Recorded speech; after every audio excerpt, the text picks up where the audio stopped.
Greetings, everyone. This is Inner Truth 5. Welcome to Spiritual Science. Today I'm going to be talking about animals and religion, and what religions teach about animals. What are the actual teachings? So I'm going to talk about some basic religions and the teachings of animals. In most of the world religions, I can say all the world religions, the basic principle is thou shalt not kill.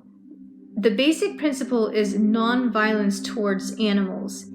It is just reworded and expressed in various ways according to the religion.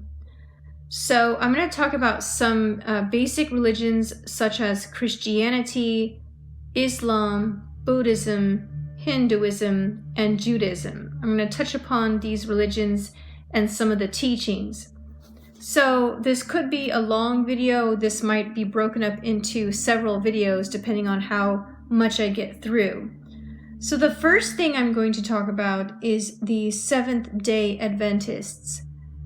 So Ellen White was one of the founders of the Seventh-day Adventist Church. She was a vegetarian health reformer, and vegetarianism and other health teachings of the Adventists are due to her efforts. She believed that the human body represented God's temple, and therefore it should not be abused. She also denounced tobacco and alcohol. About 50% of Adventists today are lacto-ovo vegetarians. There are about 2 million Adventists throughout the world, with about a quarter of them living in the United States. The Seventh-day Adventists are strong promoters of good health. They have their own publishing company and produce many books and other publications. They also have many hospitals, natural food stores, and vegetarian restaurants.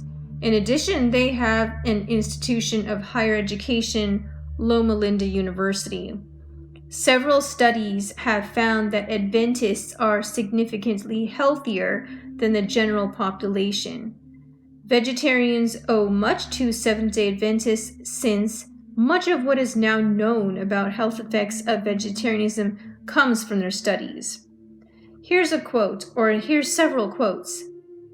God gave our first parents the food he designed that the race should eat. It was contrary to his plan to have the life of any creature taken. There was to be no death in Eden. The fruit of the trees in the garden was the food man's wants required. 1864. The majority of the diseases which the human family have been and still are suffering under, they have created by ignorance of their own organic health and work perseveringly to tear themselves to pieces, and when broken down, debilitated in body and mind, send for the doctor and drug themselves to death. 1866. The diet of animals is vegetables and grains. Must the vegetables be animalized? Must they be incorporated into the system of animals before we get them? Must we obtain our vegetable diet by eating the flesh of dead creatures? God provided fruit in its natural state for our first parents. He gave to Adam charge over the garden, to dress it and to care for it, saying, "To you it shall be for meat." One animal was not to destroy another animal for food. 1896. Let our ministers and canvassers step under the banners of strict temperance. Never be ashamed to say, "No, thank you, I do not eat meat. I have conscientious scruples against eating the flesh of dead animals." 1901. Flesh was never the best food, but its use is now doubly objectionable since disease in animals is so rapidly increasing. 1902. Animals are becoming more diseased, and it will not be long until animal food will be discarded by many besides Seventh-day Adventists. Foods that are healthful and life-sustaining are to be prepared, so that men and women will not need to eat meat. 1902. Vegetables, fruits, and grains should compose our diet. Not an ounce of flesh meat should enter our stomachs. The eating of flesh is unnatural. We are to return to God's original purpose in the creation of man. 1903. The moral evils of a flesh diet are not less marked than are the physical ills. Flesh food is injurious to health, and whatever affects the body has a corresponding effect on the mind and the soul. Think of the cruelty to animals meat eating involves, and its effect on those who inflict and those who behold it. How it destroys the tenderness with which we should regard those creatures of God. 1905. Animals are often transported long distances and subjected to great suffering in reaching a market, taken from the green pastures and traveling for weary miles over the hot, dusty roads, or crowded into filthy cars, feverish and exhausted, often for many hours deprived of food and water. The poor creatures are driven to their death, that human beings may feast on the carcasses. 1905. It is a mistake to suppose that muscular strength depends on the use of animal food. The needs of the system can better be supplied, and more vigorous health can be enjoyed without its use. The grains with fruits, nuts, and vegetables contain all the nutritive properties necessary to make good blood. These elements are not so well or so fully supplied by a flesh diet. Had the use of flesh been essential to health and strength, animal food would have been included in the diet appointed man in the beginning. 1905. Those who eat flesh are but eating grains and vegetables at second hand, for the animals receives from these things the nutrition that produces growth. The life that was in the grains and the vegetables passes into the eater. We receive it by eating the flesh of the animal. How much better to get it direct by eating the food that God provided for our use. 1905. Now I'm going to talk about the Islamic duty of compassion towards animals. In view of the welcome news of a Muslim vegetarian vegan society and the recent contributions from other major religions to these pages, we reprint just a few of the following Islamic teachings on the duties of Muslims towards their fellow beings, with apologies for any orthographical inaccuracies. The Holy Prophet Muhammad was asked by his companions if kindness to animals was rewarded in the life hereafter. He replied, "Yes, there is a meritorious reward for kindness to every living creature." Bukhari. Status of animals. All creatures on earth are sentient beings. There is not an animal on earth, nor a bird that flies on its wings, but they are communities like you. The Quran 6:38. Physical injury. The Holy Prophet forbade the beating or the branding of animals. Once he saw a donkey branded on its face and said, "May Allah condemn the one who branded it." Animal baiting and blood sports. The Holy Prophet forbade the setting up of animals to fight against each other. From Abu Dawud and Tirmidhi. The Holy Prophet condemned those who pinion or restrain animals in any other way for the purpose of target shooting. From Al-Masbura and Al-Mujathama. Caging. The Holy Prophet said, "It is a great sin for man to imprison those animals which are in his power." Vivisection. There are numerous Islamic laws forbidding vivisection, al-muthia, on a live animal. Ibn Umar reported the Holy Prophet as having condemned those who mutilate any part of an animal's body while it is alive. Ahmed and other authorities. Shalom, meaning peace upon him. Now, here is a Buddhist perspective. This is a Buddhist perspective on vegetarianism. Let's see.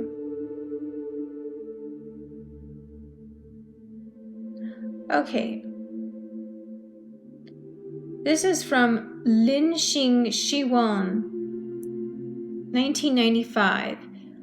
I've been a strict vegetarian for more than 4 years now. When I first gave up meat, quite a few of my friends and relatives expressed concern. Most people seem to have the idea that vegetarian food lacks adequate nutrients, and being vegetarian can be a more than minor inconvenience with the amounts of meat and fish that people now eat.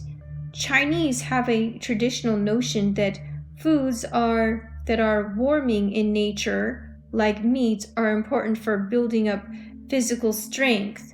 So, in the minds of some of the older generation, one could not possibly get all the nutrition one needs from the cool bean greens, white radishes, and so forth that vegetarians favor. In their new book, the only thing that strengthens the body are foods like tiger phallus, snake blood, stewed chicken, and crab in wine. Before taking the big step, I didn't give nutrition, convenience, or building up physical strength, a second thought, since my reason for becoming vegetarian had nothing to do with any of these. I became vegetarian because of my belief in Buddhism. Why do Buddhists advocate vegetarianism? The main reason is mercy, and because we cannot bear to eat the flesh of living creatures, and our belief in karma tells us that we must eventually suffer the consequences of our evil actions. A Buddhist sutra says, the bodhisattva fears the original action. The myriad of living creatures fear the consequences. This means that the bodhisattva knows the seriousness of the consequences and does not do evil things. Neither does he think about the causes of bad consequences. Finally, I also believe that a vegetarian diet better enables one to keep a pure body and mind, and this purity is an important foundation of self-cultivation. My conversion to vegetarianism was based on these three considerations. Mercy is an important way of learning to be a better person. Being without mercy is simply incompatible with being a Buddhist. Having a merciful and compassionate heart will show up in all aspects of one's life, but the simplest and most direct way is to follow a vegetarian diet. Think of the intense pain of accidentally stepping on a nail is. So how can one have the heart to eat the flesh of creatures who have suffered the pain of being slaughtered, skinned, dismembered, and cooked?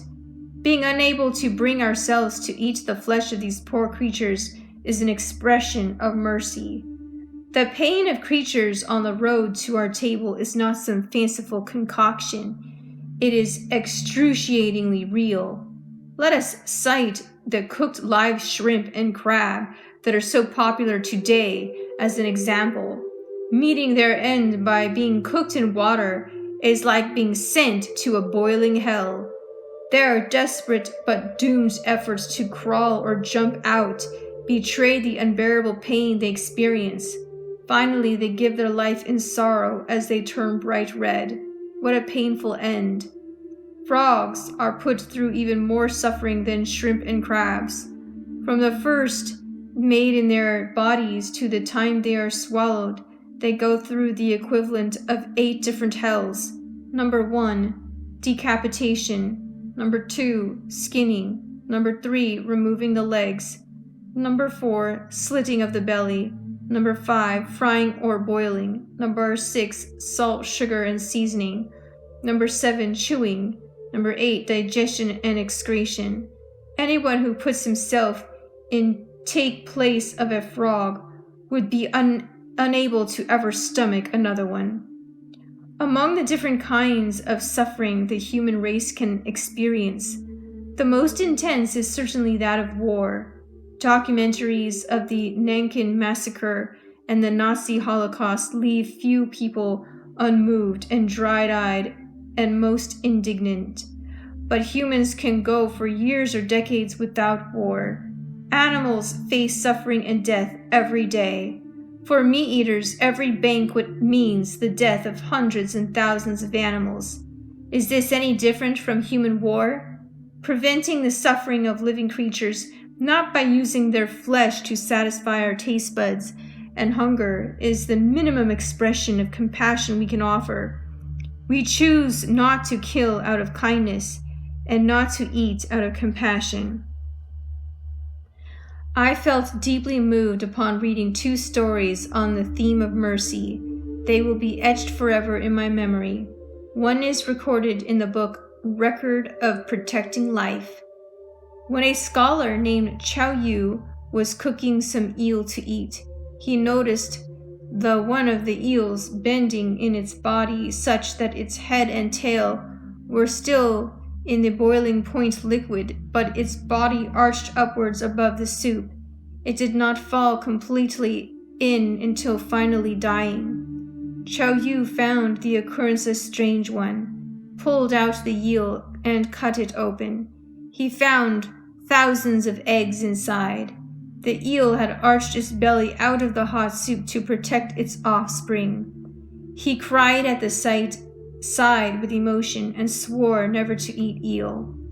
This story tells us that the myriad living creatures are not without feeling and intelligence. Another story recorded in Buddhist Sutra. A king of heaven was stalemated in a war with a demon, and neither side emerged as winner. As the king of heaven was leading his soldiers back, he saw the nest of a golden-winged bird in a tree by the roadside.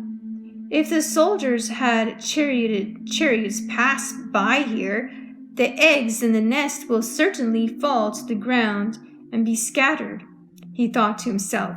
So he led his thousands of chariots back the same road by which they came. When the demon saw the king of heaven returning, he fled in terror. The sutra's conclusion was that if you use mercy to seek salvation, the Lord of heaven will see it. This story tells us that the mercy may not seem like much at first glance, but it is in fact extremely powerful. The Buddhist sutras frequently mention the power of mercy. From this we know that mercy is indeed a potent force. If a Buddhist wants to learn to use this strength of mercy, he must be like the King of Heaven in this story and be ready to change the route of 1,000 chariots rather than let a nest full of bird eggs fall to the ground. The Sarangam Sutra tells us that if we eat the flesh of living creatures, we are destroying the seeds of compassion. That is, if we do not eat the flesh of living creatures, we are cultivating and irrigating the seeds of compassion. And to cultivate a compassionate heart, I choose to become a vegetarian, and this is my main reason for doing so. In Buddhist teaching, volume upon volume has been written regarding cause and consequence, but the basic concept is a simple one. Good is rewarded with good. Evil is rewarded with evil. And the rewarding of good and evil is only a matter of time. Viewed from this concept, we will have to pay for every piece of flesh we eat with a piece of flesh, and with a life for every creature's life that we take. Viewed over the long term, eating meat is an extremely frightening prospect. Before their death, living creatures experience not joy and not fear, but anger, not complaint, but hatred and resentment. And who receives the reward for taking these lives?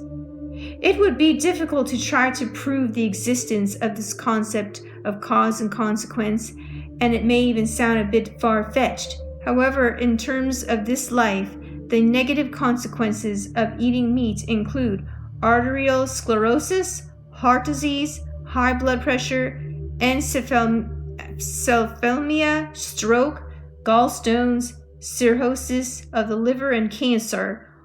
In all these diseases, a link has been established to animal fat and cholesterol. So, the consequences of eating meat are in fact immediate and in clear view. But even if you could still make it from day to day eating meat, the other advantages of being vegetarian, promotion of good health, and being free from worry about future negative consequences, to me fully justify the decision to be vegetarian and constitute my second main reason for doing so. My third reason is to purify body and mind. This one might seem to escape logical explanation. An American vegetarian physician summed it up well when he said that it's good not having to worry about the conditions under which your food died. This statement points out that animals are not always healthy themselves, and before death they secrete toxic substances. When we eat the flesh of animals, we also ingest disease-carrying microorganisms and toxins. According to the Encyclopedia Britannica, our bodies contain uric acid and other toxic waste products, which turn up in our blood and body tissues. Compared to the 65% impure moisture content of beef, protein obtained from nuts, beans, and legumes is markedly purer. Vegetarian food is indeed much cleaner than meat, and it also retains its freshness better than meat. Vegetarian food is in every case cleaner and purer than meat, with comparable nutritious value. We know that meat spoils easily, and fish and shrimp begin to become putrid after being left out for just a half an hour. Meat and meat products begin to decay after 1 hour. Vegetables, on the other hand, can usually be kept for 3 to 5 days. Although beans become rancid relatively quickly, the deterioration is very easy to detect and recognize. One problem with vegetable foods today is contamination by pesticides, but even so, they are still much cleaner than meat. A person who habitually eats pure food keeps his body and mind in a pure state. This follows, of course, and is beyond argument. Another question that vegetarians are frequently asked is, why can't you eat scallions, chives, onions, and garlic? This again relates back to purity. The Surangam Sutra says, all living creatures seek the 3 kinds of wisdom and should refrain from eating the 5 pungent. These 5 pungent foods create lust when eaten cooked and rage when eaten raw. It goes on to say that even if someone can recite 12 sutras from memory, the gods of the 10 heavens will all disdain him if he eats pungent foods in this world, because of his strong odor and uncleanliness, and will give distance themselves far from him. This means that pungent foods arouse lust and give one an explosive temper and one's body a bad odor. These foods are unclean, and if a person's body and mind are not clean, how can he succeed at purifying himself through Buddhism? This is why yet another sutra, that which has blood and flesh, will be rejected by the gods and not eaten by the saints. All in heaven distance themselves far from one who eats meat. His breath is always foul. Meat is not a good thing. Meat is not pure. It is born in evil and spoils in merit and virtue. It is rejected by all the gods and saints. In recent years, I spent much time thinking about what I eat. In fact, I don't have many great insights on vegetarianism. However, the 3 reasons I just stated are sufficient to make me feel confident about my choice. Issues like whether a vegetarian diet is more nutritious, whether there is great merit in following a vegetarian diet, whether it can promote world peace, and so forth, are all secondary. What I strongly believe is that if a person wants to take joy in the Buddhist way and enter into the mercy and knowledge of the Buddha, he must begin at the dining table. There's a British promoter of vegetarianism named Dr. Walsh who once said that to prevent human bloodshed, one must start at the dinner table. Turning back to Taiwan today, one banquet takes 1,000 lives. Clothing oneself requires minks and silks spun by worms. Shoes are made from alligator skin and leather, and lust and luxury are carried to extremes. To begin one's enlightenment of mercy and cause of consequence at the dinner table in this kind of environment is perhaps more than a little difficult. The prospects for long-term peace and prosperity here are indeed cause for concern. Wow. That was very insightful. I really enjoyed hearing this person's perspective on why they chose to be vegetarian and in light of Buddhism. So because that took a long time, I'm going to stop this as a part 1, and I'll be continuing on with a part 2 with furthermore about Buddhism, and then I'll be talking about Judaism, Hinduism, and so forth. All right, stay tuned.